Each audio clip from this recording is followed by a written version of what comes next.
It's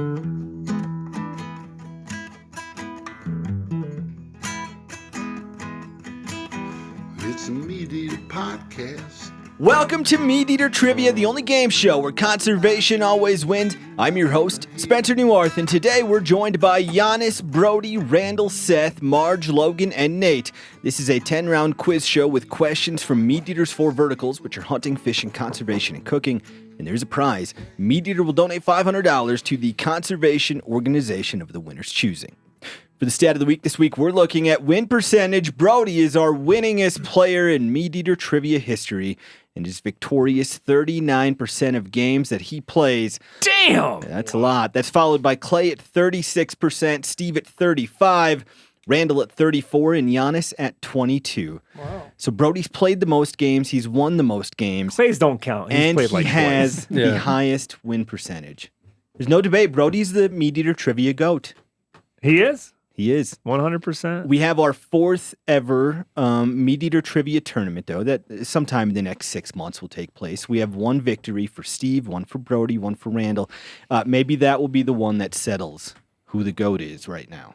Because we all know GOAT debates, they all get settled That's eventually. right. They happen in real time right after somebody wins. Here's our infrequently asked questions segment. If you have a trivia-related question for our crew, send it to trivia@themeateater.com with the subject line IFAQ. Hannah Lewis says, how many water bottles does Spencer have? It feels like he has a new vessel each game of trivia. I admire his commitment to hydration while hosting. What you're seeing, Hannah, is we have, my wife and I share 4 of these water bottles, and they're interchangeable. So it looks like I have mini editions. Today we have the white top and the green bottle. But I can assure you our house is not just filled with water bottles. I feel like that's a tough thing to share. I feel like water bottles are really personal. You know what? They kind of are. I think this is the hot one right now, the Owala. My wife keeps up on what the best current hydration we have like 6 of those is. at our house right now. Oh, you're an Owala household as well. It's mostly because kids lose them and then we buy more and then they find them. And, Mm-hmm. What do you want to know, Yanni? Why it's better than I could an walk Nalgene. you through some of its features. We got the button that opens the top. You can like suck out of it, so it can be in this position. You can get a drink. You can tip it back and get a drink that way. And then again, they're interchangeable. So what part of it is interchangeable? This white part with this green part. See that? Wow. Yeah. That's you why can do the that Owala, on an Nalgene too. The Owala is hot. You do that right with an empty Sprite bottle and an empty Diet Coke bottle. That's true too. And you can put a straw in it to drink up. Yeah, I hate sipping water out of a straw. It's the worst. Do you use those suckers when you're hunting? No, it's too heavy. Yep. Nalgene when I'm hunting. This is what the cool girls drink out of, though, right now, Yanni. So Stanley's out. I think Stanley, you're not a water knower if you're drinking out of a Stanley now. That's a cup. Yeah. Not a bottle. Stanley reverted back to like coal miners and stuff. Yeah. Just like Cracker Barrel. Stanley's great. All right, we have some housekeeping. Some folks have understandably been frustrated that Spotify has chapters on each episode that spoil the answers of questions. We are working to fix this. As of now, there's no way for us to fully turn that off. It's Spotify's AI that is automatically applied to each episode. The best we can do at this moment is to manually remove them from each show. Until there's a more thorough solution, our advice is to just avoid looking at those chapters, unless, of course, you want to cheat and really impress your buddies. Have you guys seen that on Spotify? There's now like AI-created chapters, and it'll say like, for question 1, they debate if a hippo is a pachyderm or whatever. Gotcha. So it says the answer right there. That's horrible. And if your eyes are wandering, you'll be able to cheat. AI ruining lives. They are. Jeez. No, I'm still an Apple Me too. podcast guy. All right, the Shelby Index for today is a 4, so our winner should get 8 correct answers. And with that, we're on to the game of trivia. Play the drop, Phil. Look, I need to know what I stand to win. Everything. Everything? How's that? You stand to win everything.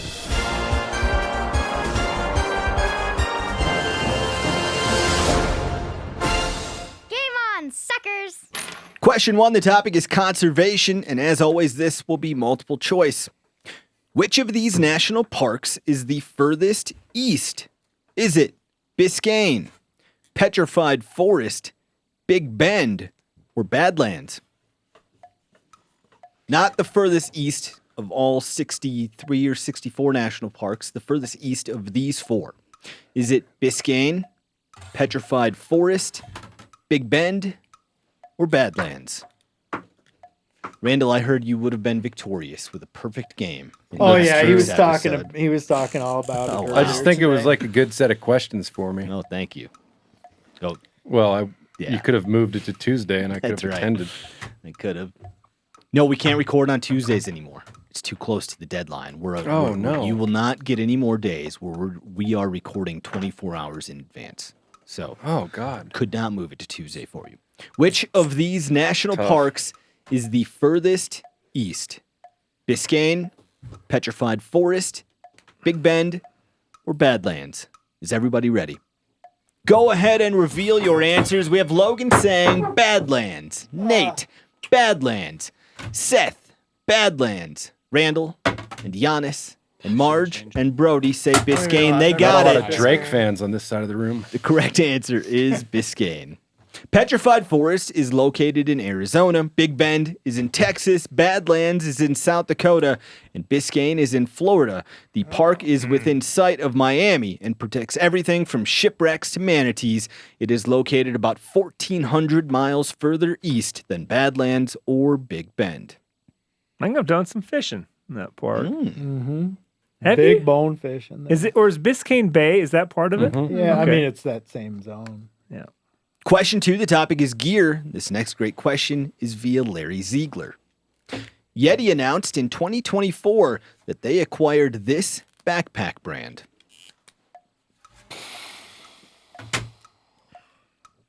Yeti announced in 2024 that they acquired this backpack brand. A lot of confident players. So in the Spencer, room. while we're waiting, I don't know if this has been talked about before, but how does your wife feel about Taylor Swift's engagement? Oh, Jesus. Our household is becoming cynical on the whole thing. Yeah. Same over here, Yeah. Spencer. Phil's household was ahead of us, so there wasn't a lot of fanfare. Why?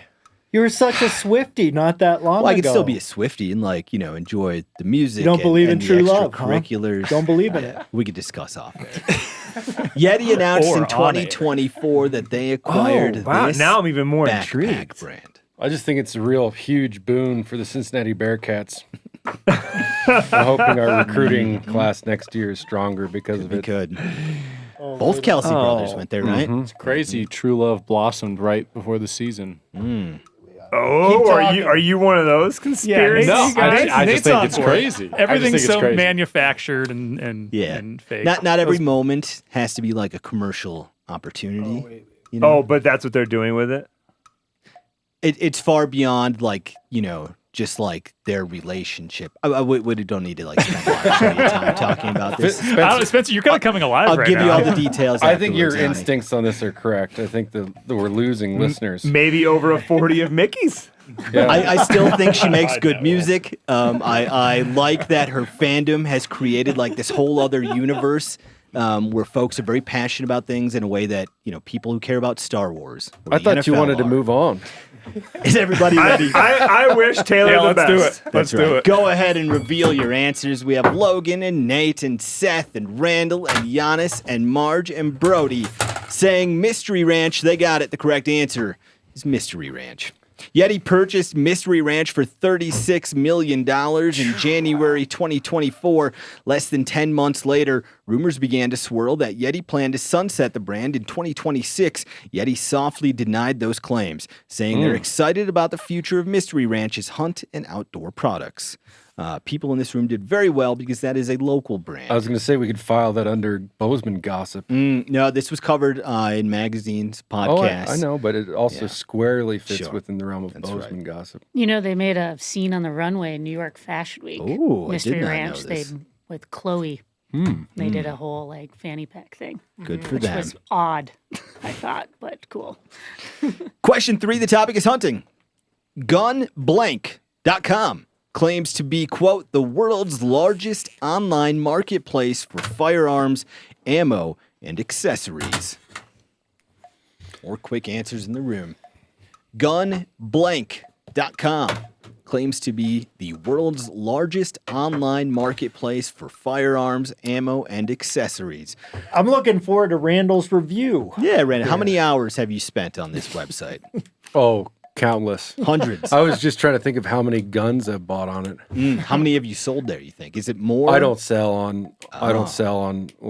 My buddy sells a lot on there, but they take fees. I'd much rather just list it locally or like on a forum where I can, and then just pay for an FFL transfer. And there you go. Gunblank.com claims But to be you the don't really world's sell largest guns anyway. You just buy them. No, I online sell 'em. marketplace for firearms, ammo, and accessories.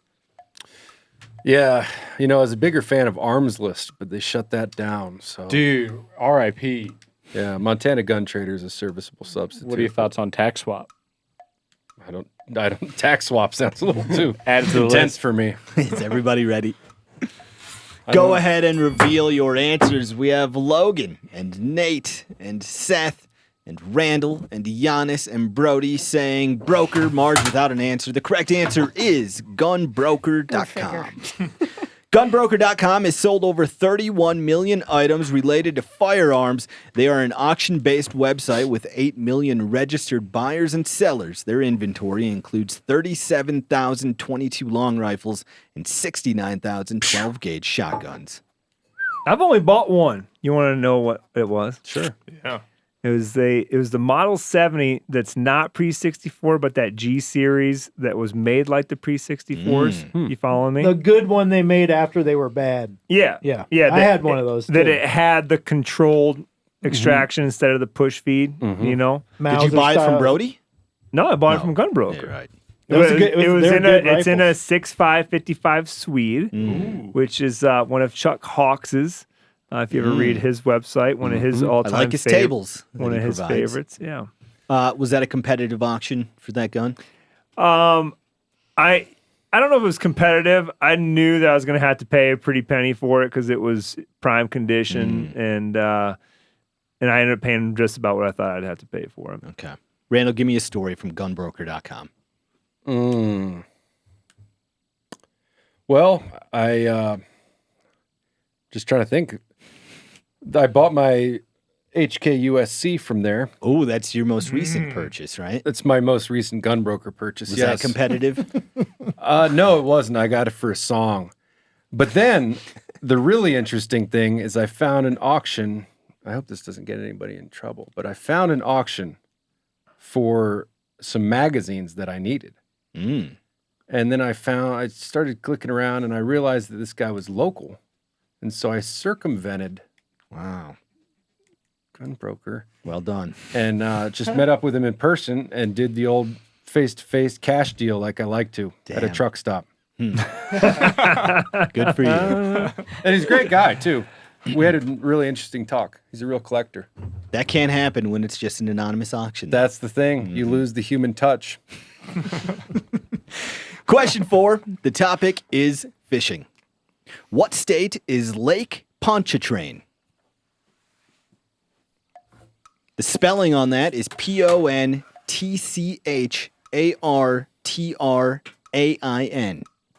What state is Lake Pontchartrain? Randall, very quick to answer. He was the only one. Yanni has now joined him with an answer. Randall, have you ever been to this place? Oh, yeah. Okay. What state is Lake Pontchartrain? Many times. That has inspired Seth now. Did that No, help you? that didn't inspire me. okay. I just, I don't know, and I just picked one of 50. Yanni, you seem confident. Have you been there? I think I've maybe driven by it. What state is Lake Pontchartrain? Brody, how do you feel about going your with answer? the first one that popped in my Not head. great. Not great, but I have hope. When you say the answer, I'm going to say I knew it. Okay, I believe you. Marge? Taking a guess. Okay. Go ahead and reveal your answers. We have Logan saying Maine.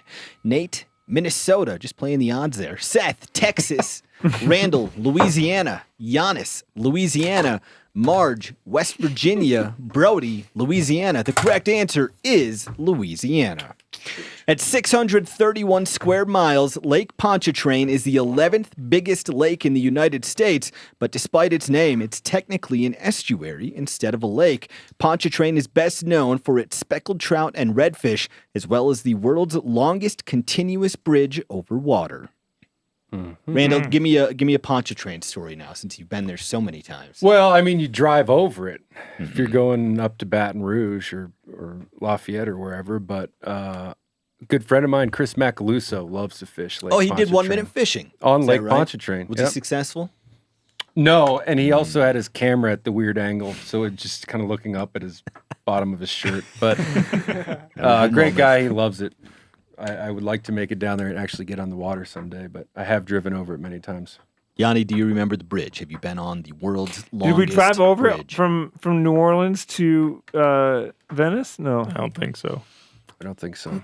No, Question 5. I don't think I have. The topic is camping. In campers and RVs, black water tanks collect from toilets, while this colored tank collects from sinks and showers. Ooh. Confident room. In campers and RVs, black water tanks collect from toilets, while this colored tank collects from sinks and showers. May have another 100%er here. Come on, Mags. I wrote something down. It's up I to don't you, know. Marge. I wrote Is it everybody down. ready? Here's the question one more time. In campers and RVs, black water tanks collect from toilets, while this colored tank collects from sinks and showers. Not a big camper person. Go ahead and reveal your answers. We have Logan and Nate and Seth and Randall and Janis and Marge and Brody. The whole room says gray. The whole room got it right. The correct answer is gray. The 3 primary tanks that most campers and RVs have are a freshwater tank, gray water tank, and black water tank. The freshwater tank provides clean water for drinking and washing, while gray and black hold the wastewater. It's recommended when draining these that you drain the black first and gray second, which ensures all human waste gets washed out of your hose. All right, Phil, we're halfway through the game of trivia. Give us a scoreboard update. Hot tip. This is a pretty high-scoring game. No one has below 3 points. Logan, Nate, Seth, and Maggie are all tied up with 3, and we've got 3 perfect games because Randall, Janis, and Brody have 5 points at halftime. I don't know if we've seen 3 perfect What games. was the Shelby index? A 4. You guys are Yeah, and I thought gonna that was crush it. low, to be honest. Question 6. The topic is fishing. This next great question is via Justin Phillips. Game and Fish magazine declared this man, quote, bass fishing's GOAT, after he announced his tournament retirement in 2023. We've talked about the trivia GOAT of Brody Henderson. Now we're looking for bass fishing's GOAT. 2020. Game and Fish called him that after he announced his tournament retirement in 2023. Tough subject for Randall. This could ruin his perfect game, while Janis and Brody seem to like their answers. Game and Fish magazine declared this man bass fishing's GOAT after he announced his tournament retirement in 2023. If you don't know GOAT, that's greatest of all time. Is everybody ready? We talked about GOAT earlier in this episode. We did. Randall? Yeah, I don't like my answer, but whatever. Go ahead and reveal your answers. Logan, without an answer. Nate says Ricky Bobby. Seth says Kevin Van Dam. Randall says Mike Iaconelli. Janis, KVD. Marge, without an answer. Brody, KVD. The correct answer is Kevin Van Dam. KVD retired from tournaments after earning $7 million through 36 years of competitive fishing. In that time, he won 25 tournaments, including 4 Bassmaster Classics and 7 Angler of the Year awards. In total, he weighed in over 118,000 pounds of bass as a professional fisherman. From Kalamazoo. Another product of Kalamazoo, Michigan. Him and Derek Jeter. That's right. Yeah. And Janis Putelis. I like those are the 2 guys. Well, who else is from there? Give me some other names. Yeah, you're putting me on the spot now. Jonathan Van Dam as well. So his brother. Yeah. And I think his son fishes now. Then he owns DNR, right? Yeah. Yeah. His family His does. family. Yeah. Kevin Van Dam. Question 7, the topic is biology.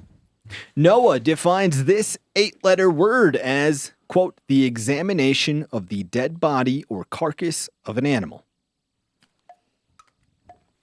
Noah defines this 8-letter word as the examination of the dead body or carcass of an animal. Seth, is KVD your GOAT as well? Would you agree with Game and Fish magazine?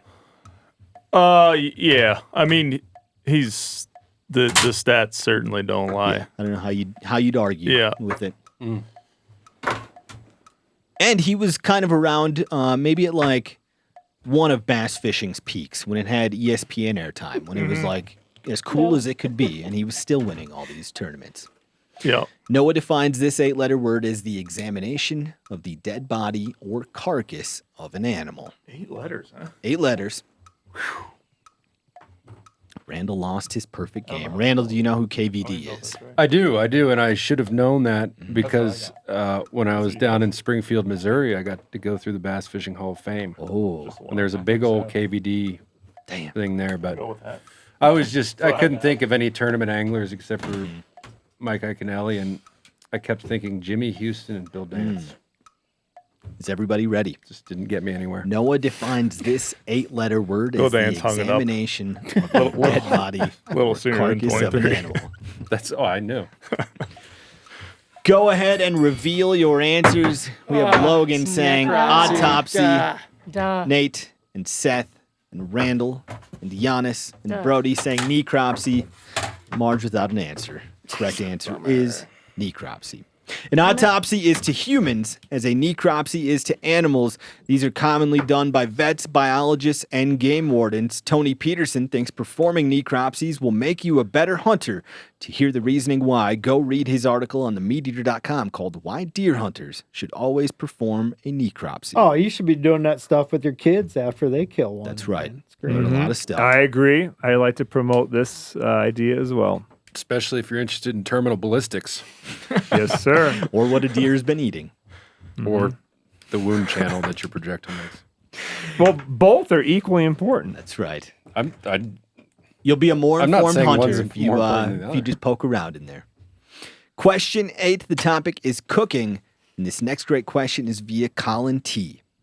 This invasive mammal was the target of a 2025 U.S. Fish and Wildlife Service campaign called Save a Swamp, Saute a Blank. Uh-oh. Randall and Seth, very quick to answer. This invasive mammal was the target of a 2025 U.S. Fish and Wildlife Service campaign called, quote, Save a Swamp, Saute a Blank. Yanni, how do you feel about your answer? Perfect game on the line on question 8. I think it's a mammal. Them little dash marks. They are irrelevant. Okay. It could be a 2-letter word. It could be a 15-letter word. Checking. Save a swamp, saute a cowboy.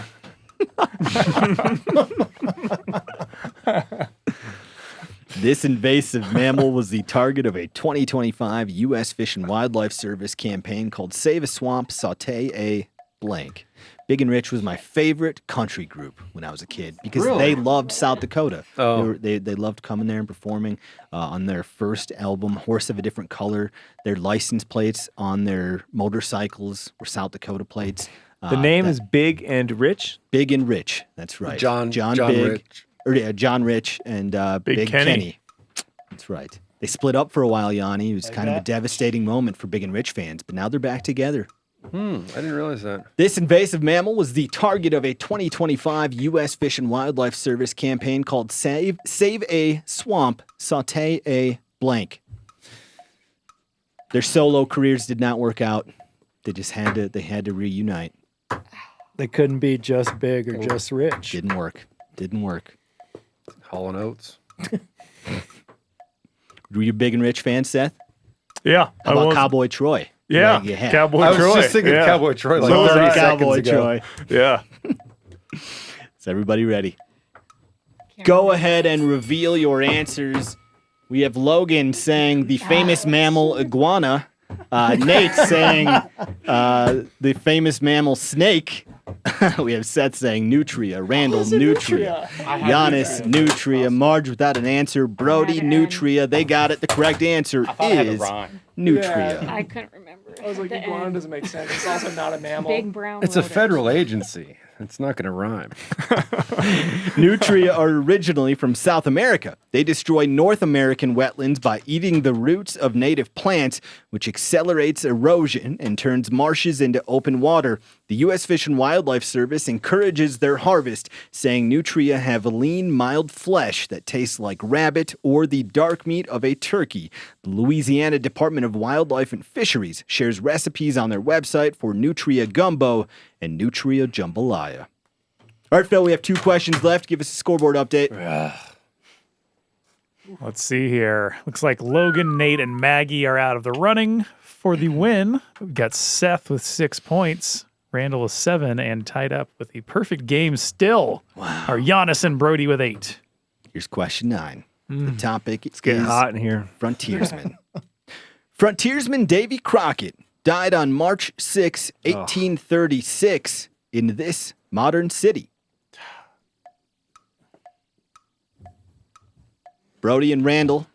Oh, and not Nate my seem to know it. strong suit. Frontiersman Davy Crockett died on March 6, 1836 in this modern city.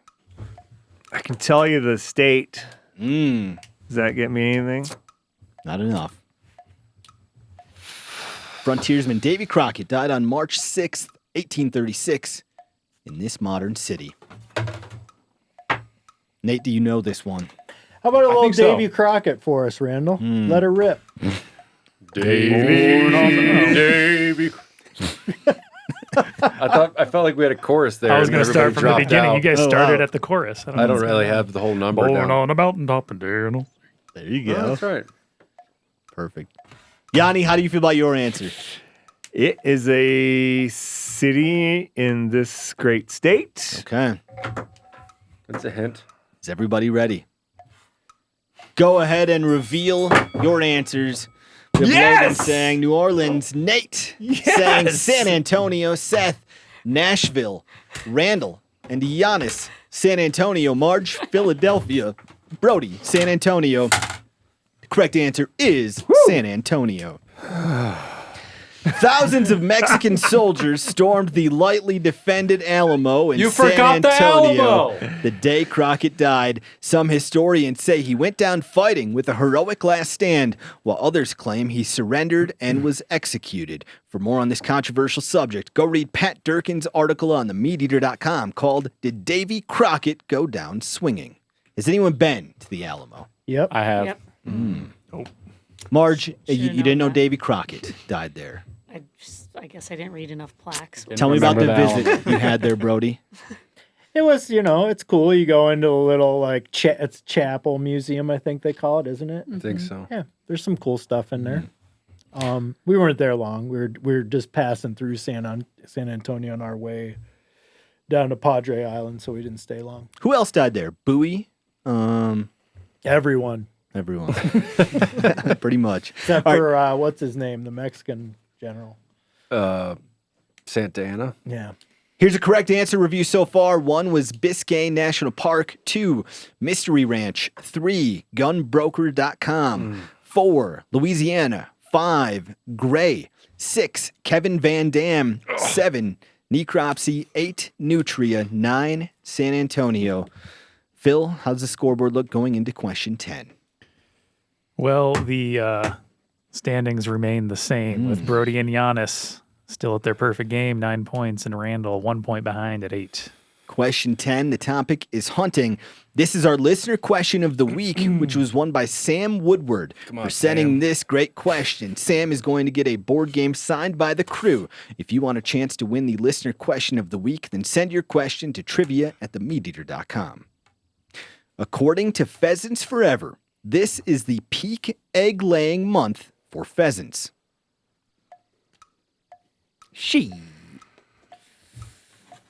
According to Pheasants Forever, this is the peak egg-laying month for pheasants. We have Janis and Brody with blank whiteboards. They are tied right now with a perfect game. Randall is 1 point behind them. If he could get this right and they falter, we will have a three-way tie. Well, you know what they say about me, Spencer? What do they say? One of my strong suits is questions about birds. And who is they? Randall. There's a guy on Instagram that points out every time that I get a bird question wrong. No ornithologist. That's what they say about Randall. According to Pheasants Forever, this is the peak egg-laying month for pheasants. Oh, man, I want to change, but I'm not going to. 2 perfect games on the line. Is everybody ready?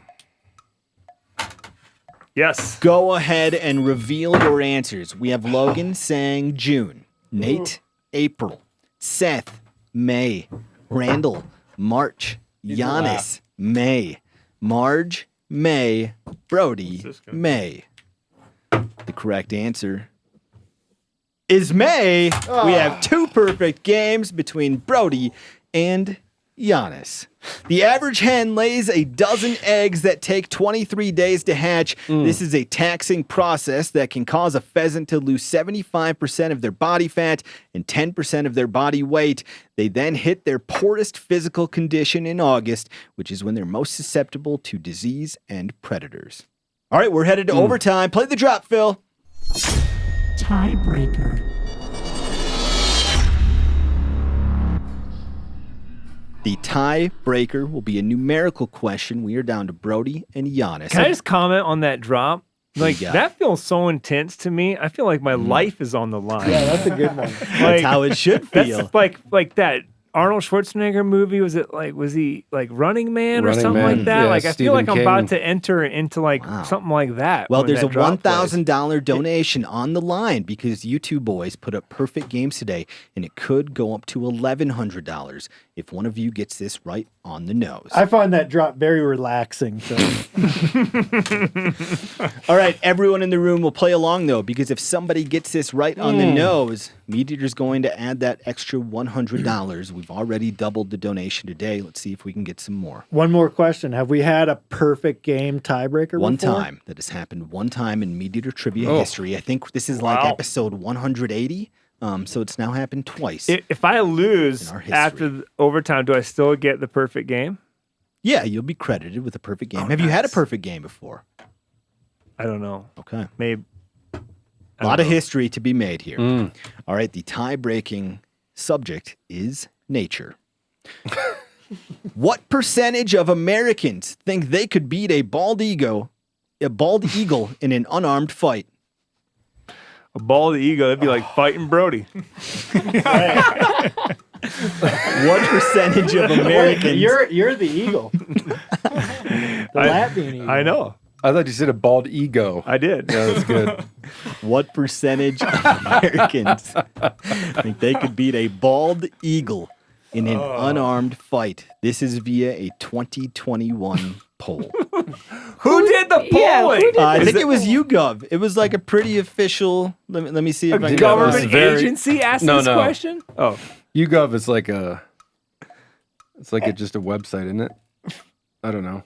Can I make a small request? What do you if got? We can avoid tiebreak. Like this is like It was YouGov. That was a YouGov poll. What percentage of Americans think they could beat a bald eagle in an unarmed fight? like the Boone and Crockett one we had last time. That was like very cut and dry. We got to mix in a fun one every now and then. I don't think this is fun. So, like, I feel like 100% of males in our country would say I can. So that's 50% more. Now, what percentage out of females are you trying to help Brody? I'm just having fun with it. How many That was percentage my points logic, would you too. like us to go to? I want us to get it right on the nose, so we're not doing any decimals. Just write a whole number. There were 1,200 U.S. adults polled for this question. What percentage of Americans think they could beat a bald eagle in an unarmed fight? Do you think this is a phone call survey type of thing? I don't know. They might have been standing outside of the Sears in Oshkosh, Wisconsin. I can't. The question would be: are people who have landlines more likely to be confident to fight against a bald eagle?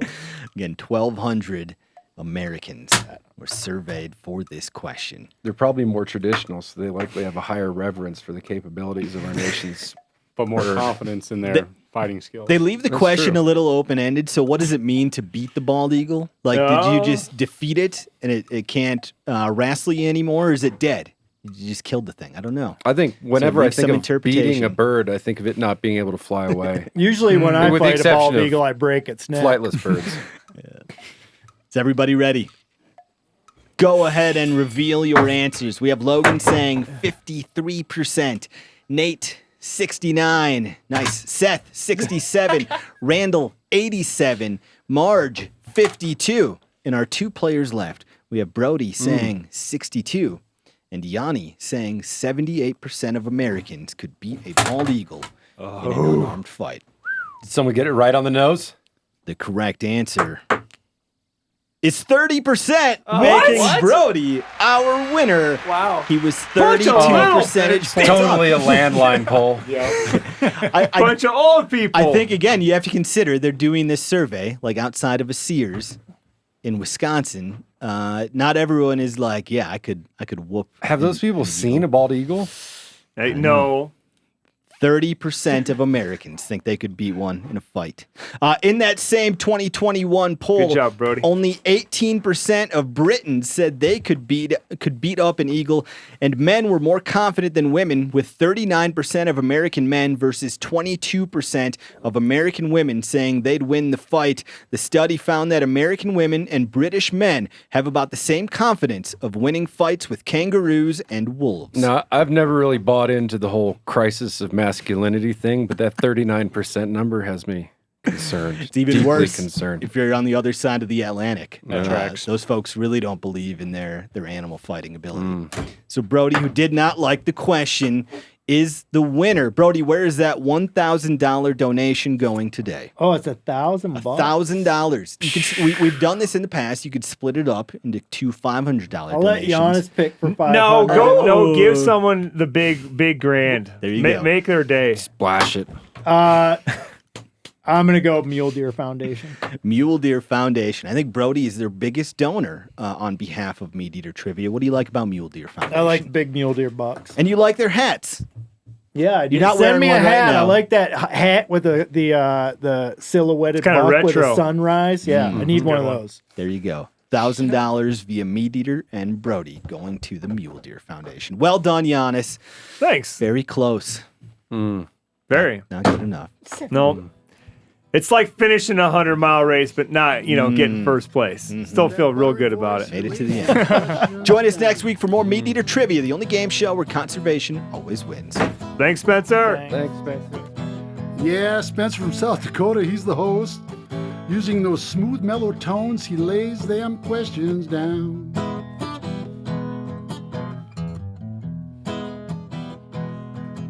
And he likes taking those 2- and 3-year-old bucks.